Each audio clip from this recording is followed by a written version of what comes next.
അതെ, ഇന്നത്തെ സ്പെഷ്യൽ ഒരു നല്ല അടിപൊളി കടലക്കറിയുടെയാണ് കേട്ടോ. നിങ്ങൾക്ക് അധികം ആർക്കും അറിയാത്ത ഒരു സ്പെഷ്യൽ ചേരുവയൊക്കെ ചേർത്ത് നല്ല ടേസ്റ്റി ആയിട്ട് ഉണ്ടാക്കിയ ഒരു കടലക്കറിയാണ്. ഈ റെസിപ്പി എൻ്റെ ഫ്രണ്ടിൻ്റെയാണ്. ഞാനൊന്ന് ചെയ്ത് നോക്കിയതാണ്. പക്ഷെ പറയാതിരിക്കാൻ വയ്യ, നല്ല അടിപൊളി ടേസ്റ്റാണ് കേട്ടോ. ഹായ്, നമസ്കാരം, welcome back to taste and tales with Sudha. നിങ്ങളെല്ലാവരും സുഖമായിരിക്കുന്നു എന്ന് വിശ്വസിക്കുന്നു. അപ്പം നമ്മുടെ കടലക്കറി വയ്ക്കാൻ ഞാനിവിടെ 1 കപ്പ് കടല തലേ ദിവസം എടുത്ത് നന്നായിട്ട് കഴുകി വെള്ളത്തിലിട്ട് വെച്ചിട്ടുണ്ട് കേട്ടോ. ഇത് നല്ല കുതിർന്ന് നല്ല റെഡിയായിട്ട് ഇവിടെ വന്നിട്ടുണ്ട്. ഇതിനെ ഞാനൊരു പ്രഷർ കുക്കിലേക്ക് ഒന്ന് ഇട്ട് കൊടുക്കുന്നുണ്ട് കേട്ടോ. അപ്പോൾ ഈ കടലയുടെ ഒപ്പം തന്നെ വെള്ളം ഞാൻ കുക്കറിനകത്ത് വെച്ചിട്ടുണ്ട്. ഇനി ഇതിനകത്തേക്ക് നമുക്ക് കടല വേകാനുള്ള പാകത്തിനുള്ള ഉപ്പിട്ട് കൊടുക്കാം കേട്ടോ. ഉപ്പും കൂടി ഇട്ട് കൊടുത്തിട്ട് നമുക്ക് ഇനി ഇതിനെ നന്നായിട്ടൊന്ന് ഇളക്കി ആ ഉപ്പൊക്കെ ഒന്ന് കടലയിലേക്കും വെള്ളത്തിലേക്കും ഒക്കെ ആക്കി നന്നായിട്ടൊന്ന് ഇളക്കി കൊടുക്കാം. ഇനി നമുക്കിതിനെ ഒന്ന് അടച്ച് അടുപ്പത്ത് വെച്ചൊന്ന് വേവിച്ചെടുക്കാം കേട്ടോ. അപ്പോൾ എനിക്ക് കടല ഇവിടെ ഏകദേശം ഒരു 8 വിസിലോളം വന്നതിന് ശേഷമാണ് കേട്ടോ ഇതൊന്ന് റെഡിയായി കിട്ടിയത്. അപ്പം നിങ്ങളുടെ കടലയുടെ വേഗിനനുസരിച്ചും അതുപോലെ കുക്കറിനനുസരിച്ചും ആയിരിക്കും കേട്ടോ. ചിലപ്പോൾ ഒരു 6 7 ഒക്കെ വിസിലും മതിയാകുക. ഇനി ഇത് തണുത്ത് വരുന്ന സമയത്ത് നമുക്കൊരു പാൻ അടുപ്പത്തേക്ക് വെച്ച് അതിനകത്തേക്ക് 1 ടേബിൾ സ്പൂൺ വെളിച്ചെണ്ണ ഒഴിച്ചു കൊടുക്കാം കേട്ടോ. പിന്നെ നമ്മുടെ ഈ കടലക്കറി ഉണ്ടാക്കുമ്പോഴേ നിങ്ങൾ വെളിച്ചെണ്ണ ചേർത്ത് തന്നെ ഉണ്ടാക്കാൻ ശ്രമിക്കണം കേട്ടോ. എന്നാലേ അതിൻ്റെ ആ ഒരു നല്ല ടേസ്റ്റ് നമുക്ക് കിട്ടത്തുള്ളൂ.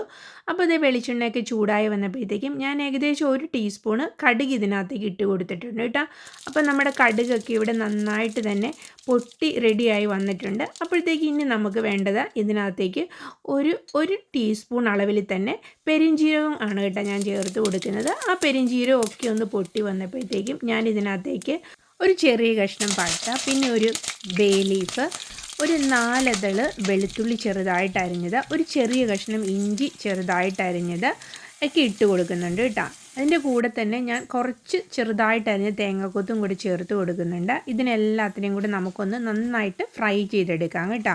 ഇതെല്ലാം ഒന്ന് ഫ്രൈ ചെയ്ത് റെഡിയായി വരുമ്പോഴത്തേക്കും ഇനി ഇതിനകത്തേക്ക് നമുക്ക് വേണ്ടത് 2 വറ്റൽമുളക് ചെറുതായിട്ട് കീറിയതാണ് കേട്ടോ. ആ വറ്റൽമുളക് ഇട്ട് കൊടുത്തതിന് ശേഷം കുറച്ച് കരിവേപ്പിലയും കൂടി ഇട്ട് കൊടുത്ത് ഇതെല്ലാം കൂടി നമുക്കൊന്ന് നന്നായിട്ട് സോട്ട് ചെയ്തെടുക്കാം കേട്ടോ. ഇതെല്ലാം ഒന്ന് നമ്മൾ നന്നായിട്ട് ഫ്രൈ ചെയ്ത് വരുമ്പോഴത്തേക്കും ഇനി നമുക്ക് ഒരു മീഡിയം സൈസ് സവാള ഉള്ളി ചെറുതായിട്ട് അരിഞ്ഞതും കൂടി ഇതിനകത്തേക്ക് ആഡ് ചെയ്ത് കൊടുക്കാം.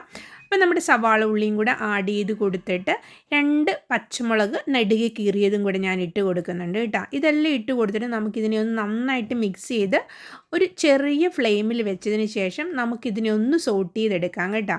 ഈ സമയത്ത് നമുക്ക് ഇതിനകത്തേക്കുള്ള ഉപ്പും കൂടി ഒന്ന് ചേർത്ത് കൊടുക്കാം. അപ്പോൾ ഞാനിവിടെ 1 ടീസ്പൂൺ ഉപ്പാണ് കേട്ടോ ചേർത്ത് കൊടുക്കുന്നത്. അപ്പോൾ നമ്മൾ കടലയിൽ ഉപ്പിട്ടാണ് വേവിച്ചിരിക്കുന്നത്. അപ്പോൾ ആവശ്യത്തിന് മാത്രമേ ഉപ്പ് ചേർത്ത് കൊടുക്കാവുള്ളൂ കേട്ടോ. അപ്പോൾ നമ്മൾ ഉപ്പെല്ലാം ഇപ്പോൾ ചേർത്ത് കൊടുത്തിട്ടുണ്ട്. ഈ സമയത്ത് നമ്മുടെ കുക്കറിൽ നമ്മൾ ആറാൻ വെച്ച കടലയെല്ലാം റെഡി ആയിട്ടുണ്ടാവും. അപ്പോൾ കുക്കറിൽ ആ ഒരു ആവിയെല്ലാം നന്നായി പോയിട്ടുണ്ട്. അപ്പോൾ നമുക്കിതിനെ തുറന്ന് നോക്കാം.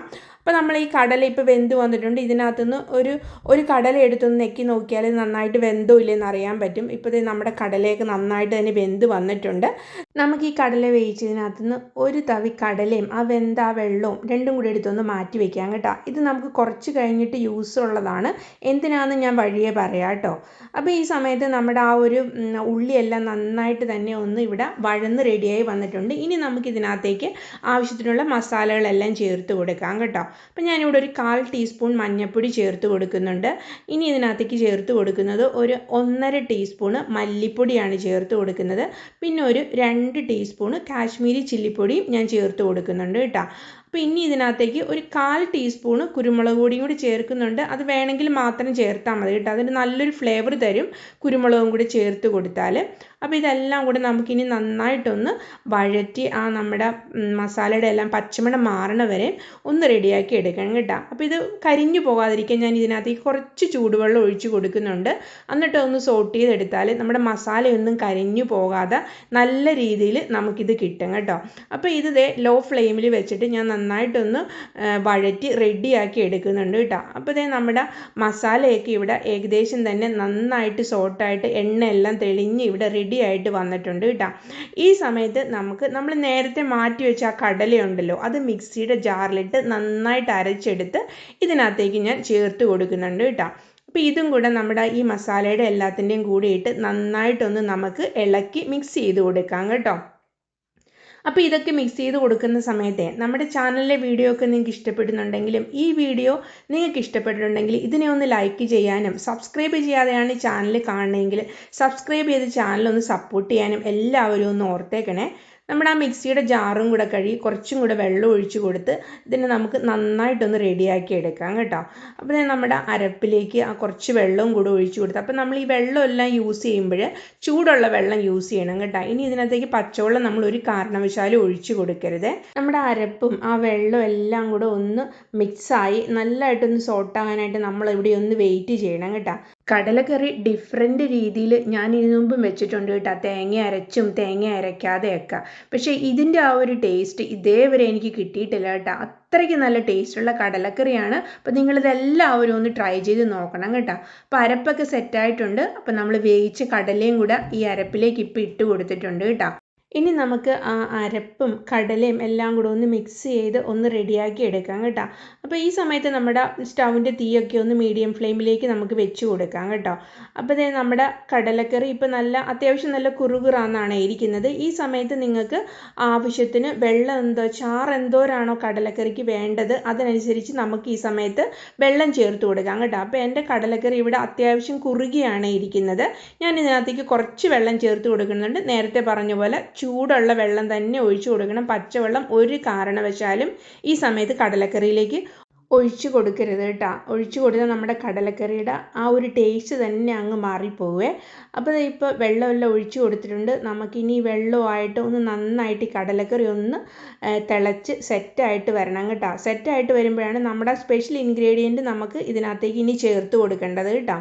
അപ്പോൾ നമ്മുടെ കടലക്കറിയൊക്കെ ഇവിടെ സെറ്റായിട്ട് തിളച്ച് തന്നെ ഇവിടെ നന്നായിട്ട് തന്നെ വന്നിട്ടുണ്ട്.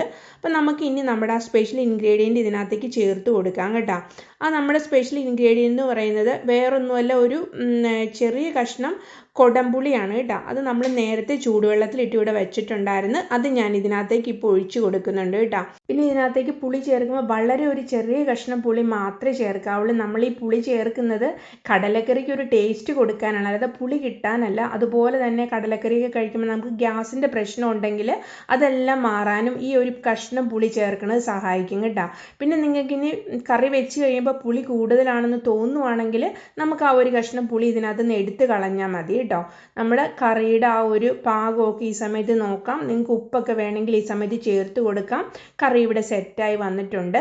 അപ്പോൾ ഇനിയിപ്പോൾ ഈ കറി ഞാനൊന്ന് എടുത്ത് മാറ്റി കുറച്ച് സമയം ഒന്ന് മൂടി വയ്ക്കും. എന്നിട്ട് ഞാനിത് തുറന്നെടുക്കുള്ളൂ. എന്ന് വെച്ചാൽ നമ്മൾ ഈ കടല അരച്ച് ചേർത്തുകൊണ്ട് കുറച്ച് സമയം കഴിയുമ്പോഴത്തേക്കും കറി നന്നായിട്ട് കുറുകി വരും കേട്ടോ. അപ്പം ഞാൻ ഒരു ഏകദേശം 10 മിനിറ്റ് കഴിഞ്ഞ് ഇതൊന്ന് തുറന്ന് നോക്കിയപ്പോൾ നമ്മുടെ കറി നന്നായിട്ട് കുറുകി ഇവിടെ നല്ല റെഡി ആയിട്ട് വന്നിട്ടുണ്ട്. ആ പുളിയുടെയൊക്കെ ഒരു ടേസ്റ്റ്, ഒരു നല്ല ഡിഫറെൻറ്റ് ടേസ്റ്റാണ് കേട്ടോ കടലക്കറിക്ക് തരുന്നത്. നല്ലൊരു ടേസ്റ്റാണ്. അപ്പോൾ വീഡിയോ ഇഷ്ടപ്പെട്ടിട്ടുണ്ടെന്ന് വിചാരിക്കുന്നു. എല്ലാവരും ട്രൈ ചെയ്യണം. താങ്ക്